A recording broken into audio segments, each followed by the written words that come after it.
study about places that I'm going to and studying the culture. There are things that are starting to creep into your culture that crept in our culture a few decades ago. And one of those, Undang takapuyan bilang mabanaka ay naahimoon si Lord sa tuloy. Amen.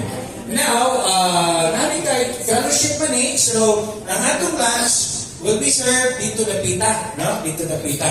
Mura, gikan sa bugnaw, naman po electrical, ito daw po electrical, no? Pero, naata dito, na table, kaya prepare for us, and para magkapita-pita, and fellowship, no? Natingin kita, and you can talk to Pastor Austin, and Justin, and fellowship, magkita-pita ka nung dinig, while, no, we have our lunch together, and it's a blessing na manipay ko kayo na makita ka mga pastor, no? Behold how good and blessed it is for brethren to dwell together in unity. Kung ginahong malipay ko anak, no? Kasagtagsa, naingani, nindot kayo. Makita-kita ko sa mga panagway, sa mga maanyag o Ay, kayo yun! Ay, kayo yun! Papapang!